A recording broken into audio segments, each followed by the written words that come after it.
and welcome. Here's what's happening right now. Sorrow and relief over the recovery of the body of a Canadian Israeli hostage. It's a very painful moment, but also a moment of closure. How the community is mourning and paying tribute to Judy Weinstein Hagai. We will continue to be working on these fires for some time to come. Progress and setbacks in Manitoba's fight against wildfires. We saw everybody get insults. Plus, hidden dangers of the toxic trend known as looks-maxing.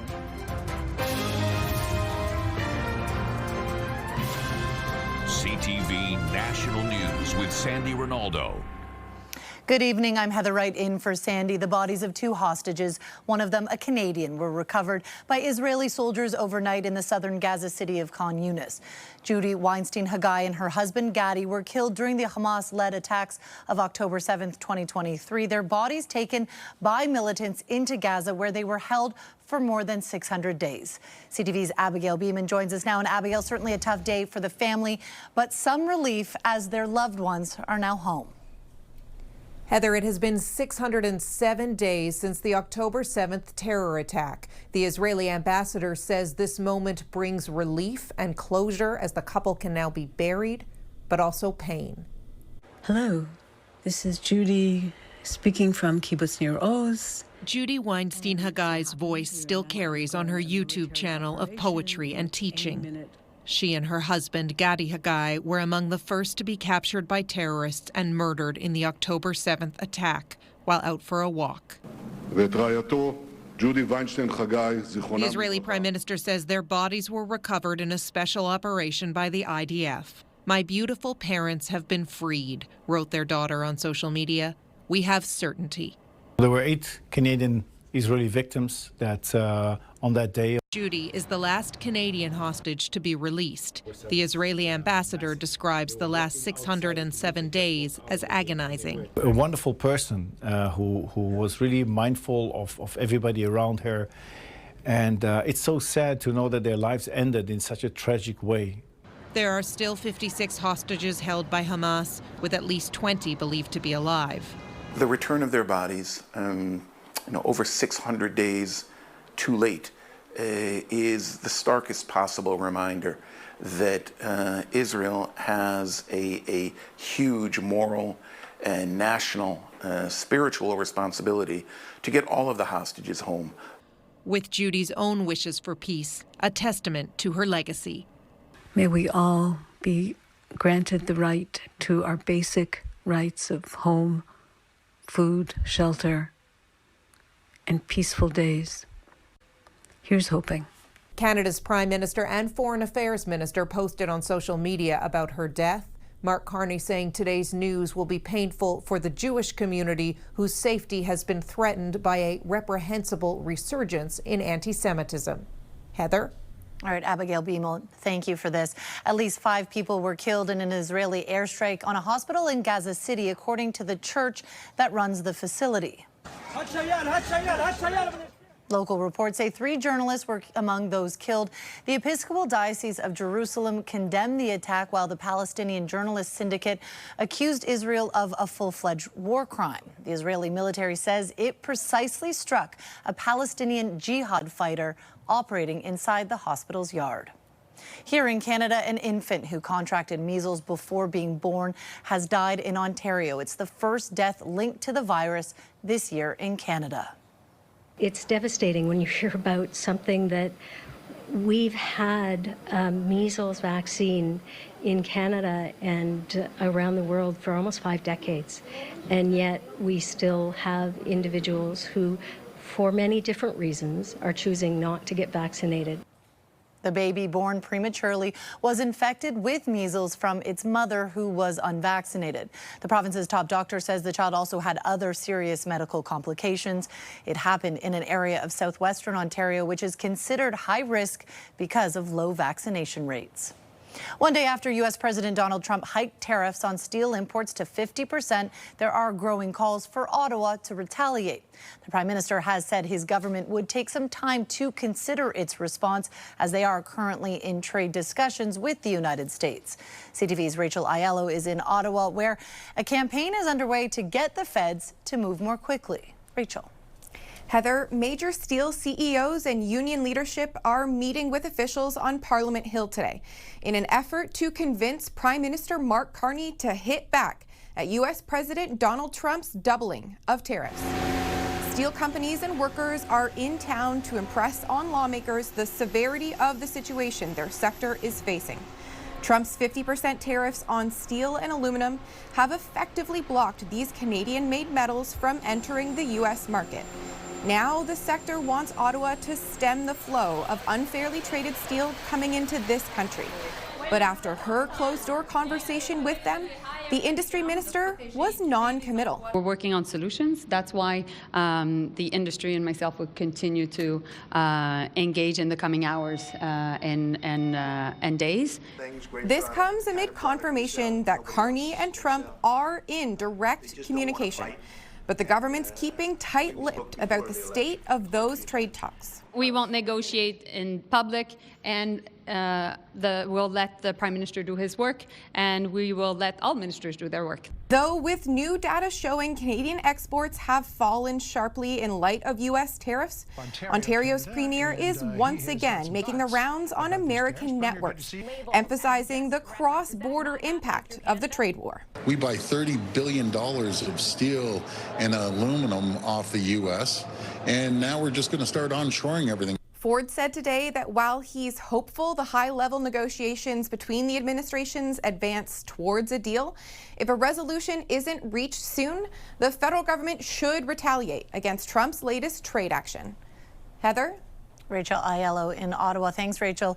Canadian exports plummeted in April as U.S. tariffs hammered demand for Canadian goods, leading to the highest trade deficit ever recorded. Though Statistics Canada does say some of the decline is due to a strengthening Canadian dollar and the push to export goods before those tariffs went into effect. CTV's John Venevali-Rao is looking into these numbers and joins us now with more. John. Heather, the numbers were worse than forecast and reflect how Trump's tariffs are taking a bite out of exports. When it comes to comparing how much merchandise was brought into Canada versus exported out last month, the difference has never been so stark, with that trade deficit growing to just over $7 billion in April compared to just over $2 billion in March, reflecting in large part a plunge in overall exports being sent to the U.S., which tumbled nearly 16% month over month. We're looking right at the heart of the storm of tariffs, and they showed a huge drop in our exports, a drop in two-way trade. The fallout from the slew of tariffs imposed by the U.S. president on cars, steel, aluminum, and other items was just partly to blame for the drop in exports. So too was the flood of goods that poured into the U.S. ahead of the tariffs, which built up inventories. Exports of autos to the U.S. falling 23% in April, while exports of consumer goods fell 15%. These are fully automatic machines. Toronto-based Ultraform Manufacturing makes components for auto parts and has seen such a drop in demand, its employees have had to switch to work sharing, for now at least avoiding layoffs. So we definitely had a drop of almost 35% in our business, and we're trying to figure it out what is the best way to mitigate that drop. The value of energy exports also dropped, but that was due to lower oil prices, while overall exports fell to their lowest level in 2 years. If there was a silver lining, it was that Canadian exports to countries outside of the U.S. did rise by about 3%, which could reflect efforts to better broaden export markets. Heather. All right, John, thank you. U.S. President Donald Trump hosted Germany's new chancellor at the White House today. And as we've seen before, Trump touched on a wide range of topics during the news conference in the Oval Office, including his latest musings on the war in Ukraine, as well as his imploding relationship with Elon Musk. CTV's Joy Malbin is in Washington and was listening closely to all of this. Joy, let's start with Musk, who publicly slammed Trump's big, beautiful bill. What was Trump's response? Yeah, Heather, that got ugly real fast after Elon Musk began trashing Trump's legacy bill that will add trillions to the national debt. The president pretty much ended their relationship in the Oval Office today. Musk hit back online and in real time, dropping this bomb on X, saying that Donald Trump is in the Epstein files, and that's the reason they've not been made public and the truth will come out. Jeffrey Epstein was the pedophile who hung out with celebrities like Trump and killed himself in jail. Now, Trump upped the ante in their war of words, threatening to cut government contracts to Musk's company like SpaceX and Tesla, and those shares took a dive this afternoon. Here's the president in the Oval Office. Elon's upset because we took the EV mandate, and which was a lot of money for electric vehicles, and they're having a hard time, the electric vehicles, and they want us to pay billions of dollars in subsidy. Elon and I had a great relationship. I don't know if we will anymore. All right, Joy, another topic discussed, one especially important to German Chancellor Friedrich Merz, is the war in Ukraine. And Trump used a schoolyard analogy to describe how he sees the situation. Yeah, it's a shocking comparison, Heather. The German chancellor said that the president, Trump, is key to putting pressure on Vladimir Putin. Trump shared details of his conversation with the Russian president, saying that the war is just that, like a schoolyard fight. Have a listen.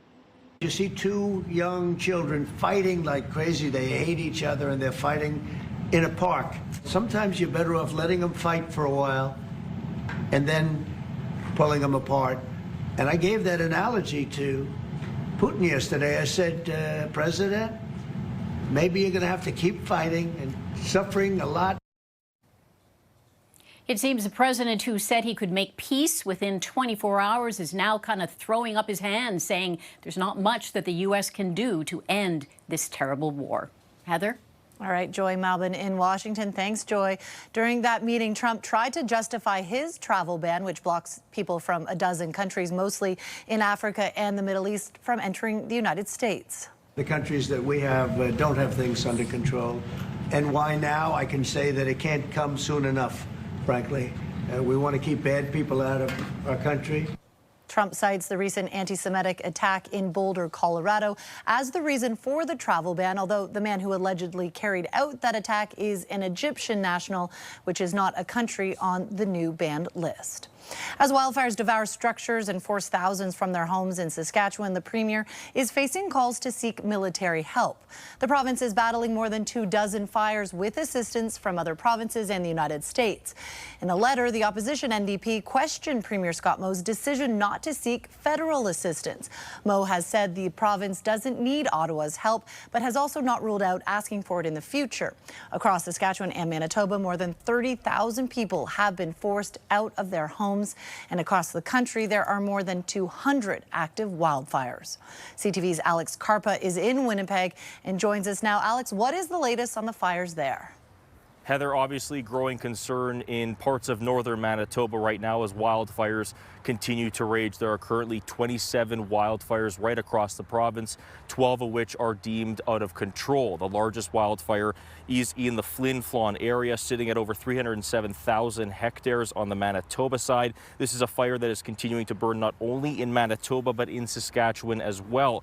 There are also other large fires near the town of Lynn Lake, Split Lake, and a few First Nations communities, such as Pimachikamak and Puckatawagan Cree Nations. While these battles continue, the province says favorable conditions in the past few days has helped. We have had cooler temperatures, a little bit higher humidity.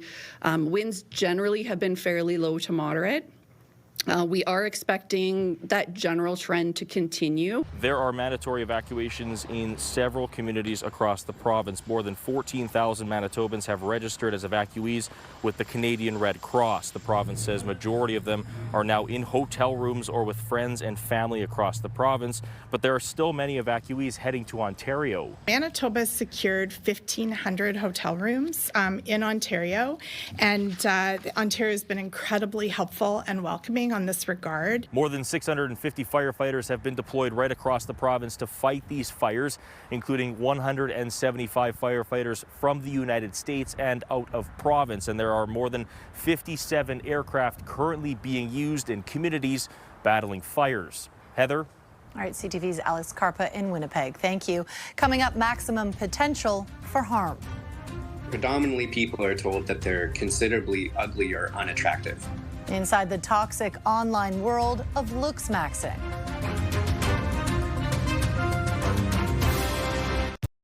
A new online trend among young men is raising concerns about body image and mental health. It's called looks maxing, where people share tips and ask for advice on maximizing good looks. CTV's Paul Hollingsworth now on why this new trend is causing such high levels of concern. Paul. Heather, experts warn looks maxing can fuel insecurity, obsessive behavior, and unrealistic beauty standards. Looks maxing is a relatively new term that refers mostly to men looking to maximize their physical appearance. To reap the benefits that they see of being more attractive, so better outcomes in education, better outcomes in employment, but particularly to be more appealing on the heterosexual dating market. In a new study by Dalhousie University, researchers examined thousands of comments on social media connected to looks maxing. Some of the practices appear harmless, like one called mewing. And that's pressing the tip of your tongue against the roof of your mouth to make your jaw more masculine. But in other cases, the research found growing numbers of men are encouraged to go on diets or even undergo surgical procedures to alter their bodies. Others become demoralized, which can lead to unhealthy behaviors, including self-harm. All part of participating in the online community known as the manosphere. So the manosphere started a number of years ago because men felt that they have lost a place in society. So it leads to this idea of toxic masculinity and you've got to look after yourself. Some skin clinics have seen an increase in male patients in recent years. I do have men who get Botox and filler, but it's a very subtle enhancement and we're not necessarily changing someone's appearance. Awareness surrounding looks maxing comes at a time when TikTok recently blocked the Skinny Talk hashtag due to unhealthy weight loss content posted on the platform. It's this reflection of what women have had to go through for centuries. And now men are being put through it as well. The study also found part of the reason why looks maxing has grown as an online trend, men consider other men honest evaluators of their physical appearance. Heather. All right, Paul, thank you. A piece of memorabilia from one of the most iconic films of the 1980s is about to hit the auction block.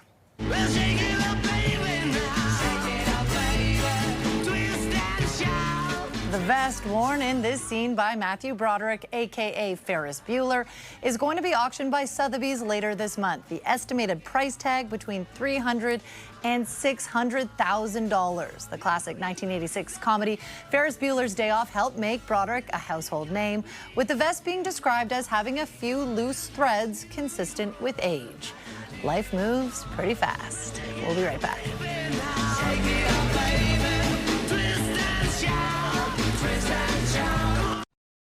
The crimes are brazen and have left bar and restaurant owners in Montreal terrified. And with the busy restaurant season now underway and the Grand Prix headed to the city next week, police are cracking down on extortion. CTV's Quebec Bureau Chief Jean-Vier Boschman joins us now. And Jen, these are some pretty serious crimes. Yeah, Heather, reports of gunshots, arsons, and threats aimed at restaurants and bars are now frequent in Montreal.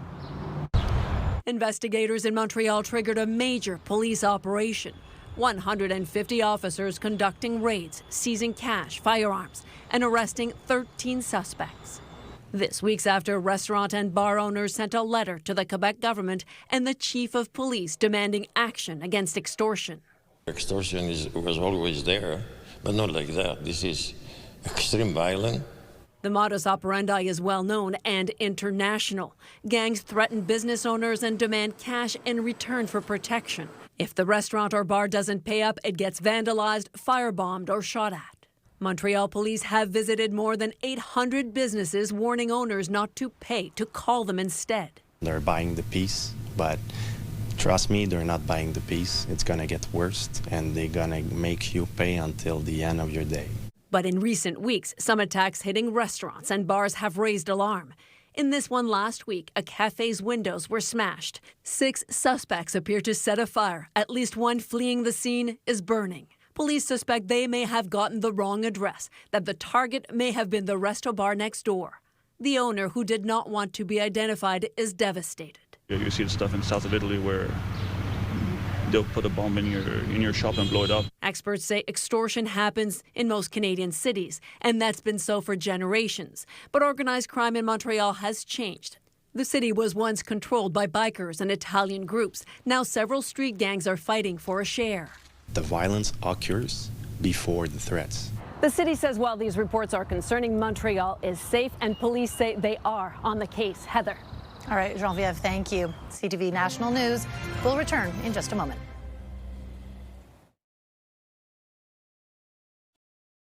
Heart surgeons in Vancouver are calling it a once-in-a-lifetime gift, a $60 million donation that's expected to transform care across the country. CTV's BC Bureau Chief Andrew Johnson was at the announcement today. And Andrew, what is this going to do for patients? Heather, when I spoke with the head of cardiology here at Vancouver General Hospital, his excitement was infectious, and he has now assembled a team to lead a new world-class facility, thanks to one family's desire to give back. The Dilawri Cardiovascular Institute is being built from the ground up thanks to the largest ever donation to Vancouver's biggest hospital from the Dilawri Foundation.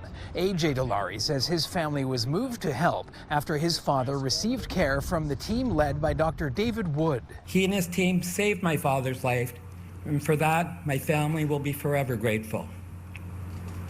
We were compelled to pay that gratitude forward. Wood, the Vancouver surgeon who has spent years assembling a team to lead what he says will become the Mayo Clinic of the North, will be a game changer for Canadian cardiac patients. This is a once-in-a-lifetime opportunity. Here is not only money for a new tower, which will be a state-of-the-art outpatient cardiovascular tower, but here's a $25 million innovation fund.